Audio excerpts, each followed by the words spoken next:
하나님의 말씀 같이 보겠습니다. 사도행전 14장 23절 한 절만 같이 보겠습니다.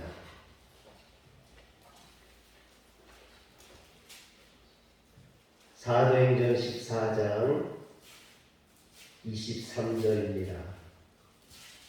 다 같이 읽겠습니다. 각 교회에서 장로들을 택하여 금식 기도하며 그들이 믿는 주께 그들을 위탁하고. 아멘. 여러분, 빛과 어둠은 정반대의 개념입니다. 빛이 밝음이라면 어둠은 그 어둠 자체이죠. 그런데 장편소설 혼불의 작가였던 고 최명희 선생님께서 어둠은 결코 빛보다 어둡지 않다라고 말했습니다. 여러분, 이 말이 무슨 말인지 아시겠습니까? 이 세상에 빛이 없다면 어둠은 언제나 칠흑 같은 어둠일 수밖에 없습니다. 그러나 이 세상에는 빛이 있기에 그 빛을 경험한 사람에게는 어둠이 결코 빛보다 어둡지 않다라는 것이죠. 어둠이 짙으면 짙을수록 그 어둠 속에서 시시각각 다가오는 빛을 기대할 수 있고 또 그 빛을 소망할 수 있고 그 빛을 바라볼 수 있기 때문입니다. 그래서 어둠이 있기에 빛이 가치가 있는 것이고 또 빛은 어둠의 참된 의미를 일깨워주는 주님의 은총인 것입니다. 에베소서를 보면요, 이 에베소서는 바울이 로마 감옥 속에서 쓴 에베소 성도들에게 쓴 편지입니다. 그런데 바울은 감옥에 갇힌 것은 그가 살인이나 강도짓을 했기 때문이 아니죠. 그는 진리의 말씀을 전하다가 감옥에 갇히게 되었습니다. 여러분, 복음을 전했다고 감옥에 갇혔으니 얼마나 억울하겠습니까? 바울은 자신이 쇠사슬에 묶여있는 것, 이런 인생의 어떤 쓰디쓴 아픔, 고통, 절망, 짙은 어둠과 같은 그런 상황을 경험하게 됩니다. 그런데 바울이 이런 상황 속에서 뭐라고 이야기하냐면 에베소서 6장 20절에 보니까 당연히 할 말을 담대히 하게 하려 하심이라 그랬어요. 바울은 에베소 성도들에게 자신이 감옥 속에 갇힌 것은 담대히 복음을 전하게 하기 위함이라는 겁니다. 그러면서 에베소 성도들에게 뭐라고 기도를 부탁하냐면 6장 19절에 보니까 또 나를 위하여 구할 것은 내게 말씀을 주사 나로 입을 열어 복음의 비밀을 담대히 알게 하옵소서 할 것이니. 감옥에 갇혀 있더라도 여러분 몸이 좀 자유로우면 딴 생각을 할 수도 있고 편하게 누워서 잘 수도 있고 그럴 겁니다. 그런데 감옥에 갇혔을 뿐만 아니라 쇠사슬로 매여 있으니 눕기도 불편하고 딴 생각을 할 수도 없을 겁니다. 그런데 이처럼 감옥 속에 갇혀서 쇠사슬에 묶여서 바울은요 오직 주님의 말씀을 묵상하며 더욱 주님의 말씀으로 충만하게 되었고 그 말씀의 능력이 그를 가득하게 되었다라는 것입니다. 그래서 쇠사슬에 묶여 있을 망정 예전보다 주님의 말씀을 더욱더 담대히 전하게 되었다라는 거죠. 사랑하는 성도 여러분, 환경이 중요한 게 아닙니다. 어려운 환경일수록 우리가 더욱더 주님을 의지하고 주님을 붙든다면 우리에게 더 큰 하나님의 능력과 은혜가 임함으로 인해서 우리는 성령 충만하게 될 것이고 오직 복음의 메인, 복음을 전하는 사람이 되는 줄 믿으시기를 바랍니다. 바울이 그렇다라는 거예요. 로마 감옥 속에 있지만 비록 상황은 쇠사슬에 매여 있지만 다른 것을 아무것도 할 수 없는 상황이지만 그래서 더욱더 복음에 매달렸고 기도했고 성령이 충만해서 오히려 감옥 속에 갇혀있지만 온전히 복음을 전하게 되는 그런 은혜를 경험하게 되었다는 겁니다. 그래서 바울에게는 감옥에 죄수로 갇힌 것도 쇠사슬에 묶인 것도 주님의 은혜요 감사의 조건이 되었던 것이죠. 어떻게 감옥에 갇힌 것이 쇠사슬에 매인 것이 은혜요 감사일 수 있을까요?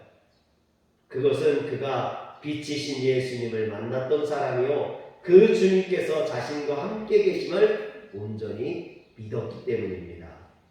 바울은 비시디아 안디옥에 들어가서 그곳에서 복음을 전하다가 이 설교를 했을 때 이 바울의 설교를 듣고 사람들이 놀래서 그 다음 주에 수많은 사람들이 모여들었어요. 그런데 유대 종교 지도자들이 그런 바울을 질투하고 시기해서 바울을 회당에서 내쫓았을 뿐만 아니라 그 지역에 있는 귀부인들과 유력자들을 선동해서 바울을 박해하고 비시디아 안디옥에서 쫓아냈습니다. 비시디아 안디옥에서 쫓아난 바울은 이고니온으로 가서 그곳에서 복음을 전했지만 거기에서도 유대인들의 박해가 심해져서 생명의 위협을 느낀 바울은 이고니온에서 도망 나오게 됩니다. 그리고 유대인들이 없는 루스드라에 들어가서 복음을 전하고 선천성 하반신 마비자를 일으켜 세우는 기적을 일으키죠.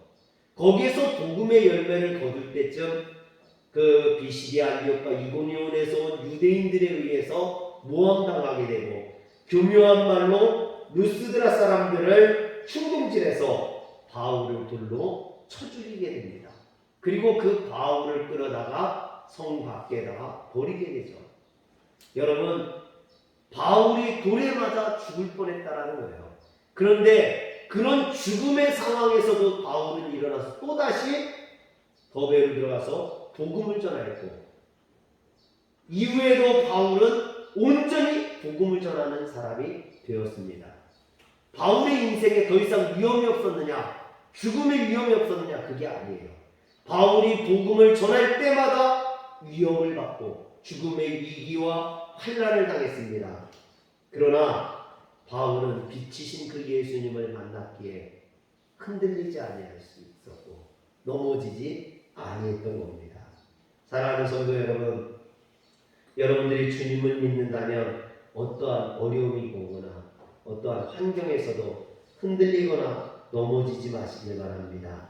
그 복음을 믿으시고 오로지 주를 위해 충성하는 성도들이 되시길 주의 이름으로 축원합니다. 바울이 이렇게 복음을 전하고 위협을 당했던 건요, 바울이 전했던 복음 때문입니다. 여러분, 바울이 전한 복음은 뭡니까? 바울이 전한 복음은 하나님의 독생자이신 예수 그리스도께서 인간의 몸을 입고 이 땅에 오셔서 인간의 죄값을 대신해서 십자가의 제물이 되어 돌아가셨다가 사흘 만에 죽음을 이기시고 부활하셨다라는 것입니다. 그러므로 누구든지 그 예수 그리스도를 믿기만 하면 죄사함을 받고 하나님의 자녀가 된다는 거예요. 할렐루야. 바울이 전한 복음의 핵심이 바로 이것입니다. 오늘 우리가 믿고 있는 우리의 신앙의 핵심도 이 복음인 거예요. 우리의 믿음은 이 복음 위에 서 있는 겁니다. 그런데 예수님을 십자가에 못 박아 죽였던 유대인들의 유대교의 핵심은 뭡니까? 그들은 인간이 어떤 죄든 사함받기 위해서는 율법을 쫓아 짐승으로 제물을 삼아 제사를 드려야 한다는 것이었습니다. 그리고 그 제사를 드리기 위해서는 제사장이 절대적인 그런 권위를 가지게 됩니다. 왜냐하면 제사장이 없이는 제사를 드릴 수 없기 때문이죠. 그래서 제사장은 하나님께 드리는 제물의 일부를 그들의 몫으로 가져갔을 뿐만 아니라 또 성전에서 제물 판매와 환전 등을 통해서 막대한 수익을 창출하고 올리고 있었습니다. 그러므로 유대교가 바울이 전하는 복음을 받아들인다면 어떻게 됐을까요? 자신들이 드리는 그 짐승을 죽여서 드리는 그 제사는 의미가 없어지는 거예요. 여러분, 우리 기독교로 인하여서 유대교는 더 이상 존재 의미가 없어지는 거예요. 더 더 이상 동물을 잡아서 죽일 필요가 없는 거죠. 예수님이 우리를 위해 죽으셨기 때문에. 할렐루야. 만약에 예수님이 죽으시지 않았다면 우리도 지금도 여기에서 짐승을 잡아서 동물을 잡아서 드려야 합니다. 그러나 예수님의 죽으심으로 더 이상 동물의 제사는 끝이 난 거죠. 그러나 유대인들은 그것을 그만둘 수가 없는 거예요. 유대 종교 지도자는 그만둘 수가 없는 겁니다. 왜? 그것을 그만두면 자기네들이 수입이 없어지는 거예요. 짐승을 잡아 죽여서 제사를 지내야 거기에서 내 수입이 나오고, 또 짐승을 팔아서 돈을 벌고 환전해서 돈을 벌고, 이런 유대교 종교 지도자들의 밥줄이 끊기는 겁니다. 그래서 그들은 무엇이 옳고 그른지, 무엇이 하나님의 뜻인지를 따지지 않고 오직 자신들의 기득권을 고수하기 위해 그것에 방해가 되는 예수님을 십자가에 못 박아 죽였을 뿐만 아니라 이제 그 복음을 전하고 있는 사도 바울을 집요하게 죽이려 하고 있는 것입니다. 그러나 유대교에 속한 종교 지도자들만 바울을 죽이려 했던 것은 아니죠. 여러분, 로마 사람들이 바울을 죽이려 했고 결국 유대인에 의해서 죽은 게 아니라 로마에 잡혀서 로마 감옥에서 바울이 참수형을 당하지 않습니까? 왜 이처럼 바울이 그런 사람들에게 죽임을 당하게 될까요? 여러분, 그것은 오늘 우리가 전하는 복음이 그리스도인이 된다는 것이 주님의 말씀을 쫓아 바르고 의로운 삶, 진리의 삶, 빛의 인생을 살기 때문입니다. 세상은 어떻습니까? 세상은 자기 욕망을 쫓아 불의와 거짓된 삶을 살아갑니다. 그런 불의와 거짓된 삶을 사는 사람들은 진리와 의의 인생을 살아가는 그리스도인들을 싫어할 수밖에 없죠. 왜? 자신들의 더럽고 추악함이 드러나기 때문에. 그래서 세상은 늘 교회를 공격하고 세상 사람들은 그리스도인들을 미워할 수밖에 없는 겁니다. 오늘 바울 또한 마찬가지죠. 그래서 이런 어려움과 고난을 당한 겁니다. 그래서 바울은 고향 다소를 지척에 둔 더베에서 고향 다소를 거쳐 첫 출발지인 수리아로 가는 지름길을 마다하고 그동안 거쳐온 먼 길을 다시 돌아서 가게 됩니다. 이는 자신으로부터 복음을 영접한 그리스도인들을 만나 그들의 믿음을 북돋아주기 위함이었습니다. 여러분, 바울이 비시디아 안디옥에서 이고니온에서 루스드라에서 겪었던 일을 앞으로 복음을 영접한 그리스도인들이 당해야 된다는 거죠. 환난을 당하게 되어 있다는 겁니다. 그래서 그들이 그 환난을 당함에 그것을 믿음으로 이길 수 있게 하기 위해서 바울은 자신이 편한 길이 있음에도 불구하고 지름길이 있음에도 불구하고 고향 다소가 눈앞에 있음에도 불구하고 그 길로 가지 아니하고 그 자신의 복음을 받아들였던 그 사람들을 다시 돌아보러 돌아갔던 겁니다. 이는 자신으로부터 복음을 영접한 그리스도인들을 만나 그들의 믿음을 북돋아주기 위함이었죠. 주님을 따라 살기로 결단한 그들 역시 바울처럼 유대인들로부터 세상 사람들로부터 온갖 어려움을 당할 것은 불을 보듯 뻔한 일이었기 때문입니다. 그러므로 그들을 다시 찾아가 그들의 믿음을 북돋아주는 것은 그들에게 복음을 전한 이 바울이 해야 될 당연한 일이었다라는 것입니다. 의무였죠. 그래서 목숨을 걸고 자신을 죽이려는 유대인들이 득실거리는 루스드라와 이고니온과 비시디아 안디옥으로 되돌아갔던 겁니다. 그리고 그들을 다시 만난 바울은 그들에게 뭐라고 이야기합니까? 22절에 보니까 우리가 하나님의 나라에 들어가려면 많은 환난을 겪어야 할 것이요. 사랑하는 성도 여러분, 우리가 주님의 나라에 들어가기 위해서는요, 이 땅에서 많은 환난을 당하게 된다는 겁니다. 여러분, 이것은 세상에서 환난을 겪는 인간의 행위나 공로가 하나님 나라에 들어가는 어떤 전제 조건임을 이야기하는 것은 아닙니다. 예수 그리스도 안에서 하나님의 자녀되었음을 정녕 믿는다면 이 세상에서 결과적으로 겪을 수 있는 환난을 조금도 두려워하지 말라라는 의미예요. 여러분, 우리가 예수를 믿는다면 이 땅에서 환난당하는 것을 두려워하지 말라는 겁니다. 이 땅에서 고난당하는 것을 여러분 무서워하지 말라는 거예요. 우리에게는 더 큰 상이 있고 그 주님을 의지한다면 당연히 그 어려움 가운데 승리할 수 있는 줄 믿으시길 바랍니다.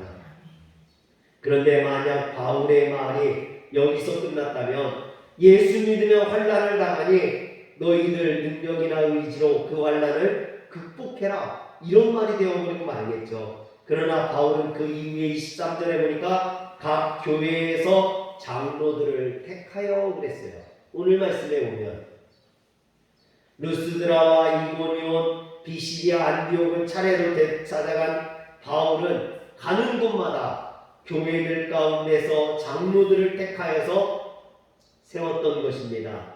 여러분, 여기에서 장로라는 말은 헬라어로 프레스 비테로스라는 말인데요. 손위의 연장자, 나이든 노인 혹은 원로 이런 뜻을 가지고 있습니다.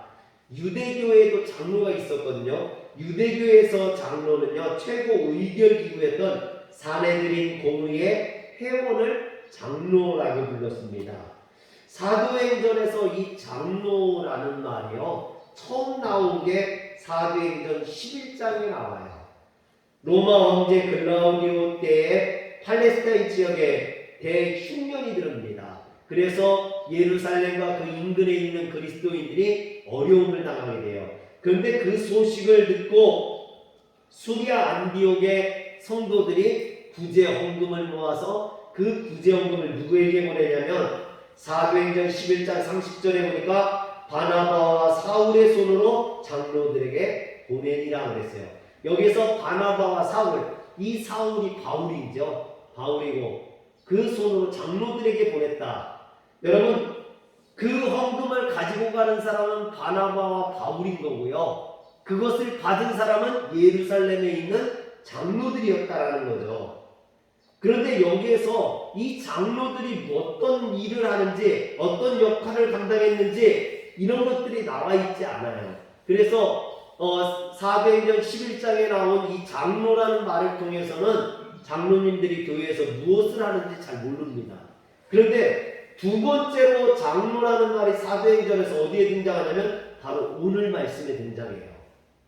그런데 이 말씀을 잘 보면요, 장로가 무엇을 하는지, 교회에서 어떤 역할을 감당해야 되는지가 나와 있습니다.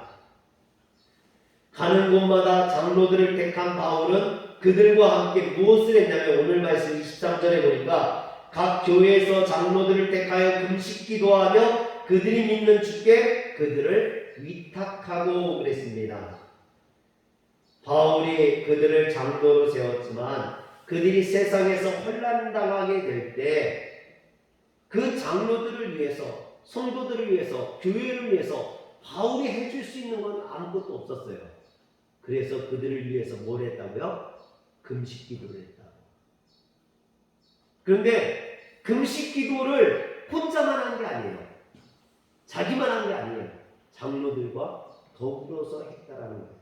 그 얘기는 뭡니까? 환난 당할 때 기도하라는 거예요. 주님을 의탁했다. 주님을 의지해야 된다라는 겁니다. 사랑하는 성도 여러분, 오늘 장로님들이 교회에서 해야 될 일이 뭘까요? 이 두 가지예요. 주님을 의지하는 것, 그리고 기도하는 것.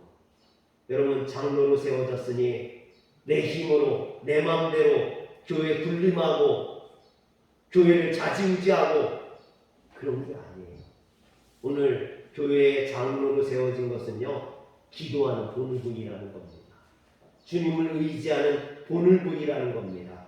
그래서 교회가 어려움 당할 때, 고난 당할 때, 핍박 당할 때, 성도들이 환난 당할 때 교회는 기도하라는 거예요.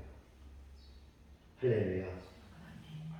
사랑하는 성도 여러분, 어떤 교회가 좋은 교회일까요? 어떤 교회가 주님이 원하시는 그런 교회의 모습일까요? 이상적인 교회냐는 거죠. 유명한 목사님이 담임 목사로 있는 교회, 아니면 세상에서 성공한 정치가나 출세한 사람, 많은 물질을 소유한 사람이 장로로 있는 교회, 여러분 그런 교회가 절대 이상적인 교회가 아니라는 거죠. 물론 그런 교회들의 사람이 많이 모일 수 있어요. 요즘 말로 하는 대형 교회가 될 수 있어요. 그러나 그것이 이상적인 교회의 모습은 아니라는 거죠. 오히려 사람이 우상이 될 수 있습니다. 참된 교회, 이상적인 교회는 교인들이 서로 기도하는 교회, 주님을 의지하는 교회입니다.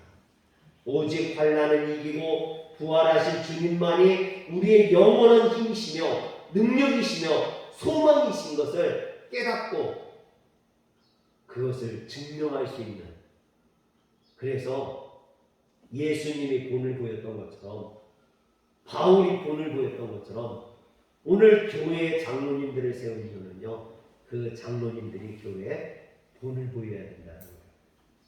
성도들의 본이 되어야 된다는 거죠.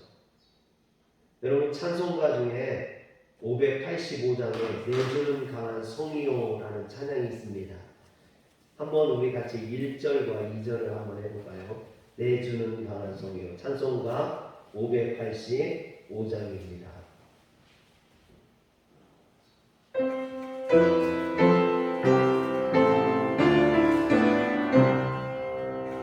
내주는 강한 성이요 방패와 병기 되시니 그 환난에서 우리를 구하여 내시리로다. 예원 수망이는 이때 너 힘을 써 모략과 권세로 무기를 삼으니 천하의 누가 나가랴. 내 입만을 지할 때는 패할 수밖에 없도다. 있는 장수 나와서 날 유실하여 싸우네.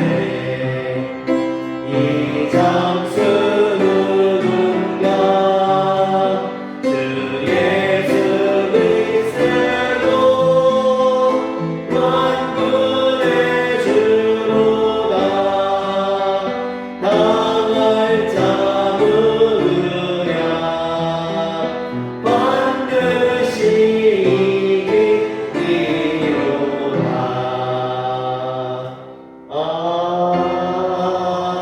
아멘.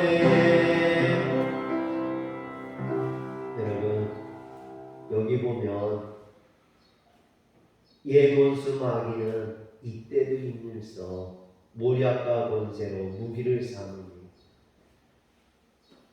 악한 세상은 우리를 시험에 빠뜨리고 넘어지게 만들려고 하고요. 환경을 통해서, 여건을 통해서, 상황을 통해서 우리를 어렵고 힘들게 하고 무너지게 하려고 합니다. 그런데 내 힘 가지고, 내 능력 가지고 그걸 이겨내 보려고 할 때는요, 쓰러질 수밖에 없어요. 넘어질 수밖에 없어요. 그래서 바울이 뭐라고 합니까? 주를 의지하라. 주를 의뢰하라.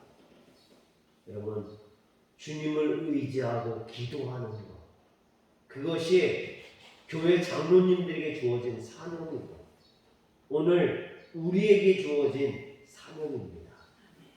그것을 통해서만 환난을 이길 수 있어요. 모든 시험과 환난은 우리의 구원의 산성 되시고 능력이시오 소망이신 예수 그리스도를 의지할 때만 가능한 줄 믿으시길 바랍니다. 기도하겠습니다.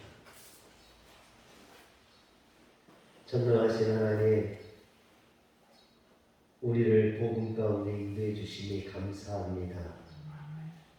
악한 마귀 사탄이 우리를 해하려 하고 넘어뜨리려 합니다. 환경을 통해, 여건을 통해, 또는 주변의 상황을 통해 우리를 해하려 하오나 하나님, 우리가 오직 예수 그리스도를 의지하게 하여 주옵소서. 기도하게 하여 주시옵소서. 주님 앞에 부르짖는 교회가 참된 교회요, 이 세상을 밝힐 수 있는 구원의 등대가 되는 줄 믿사옵나니 주여, 우리 화려한교회가 기도하는 교회 되게 하시고 주님을 의지하는 교회 되게 하여 주시옵소서. 그 일을 위해 저를 비롯한 우리 장로님들, 우리 교회 지도자들이 정말로 주님을 의지하게 하시고 성도들에게 좋은 믿음의 신앙의 본을 보이게 하여 주시옵소서. 우리 주 예수님의 이름으로 기도합니다.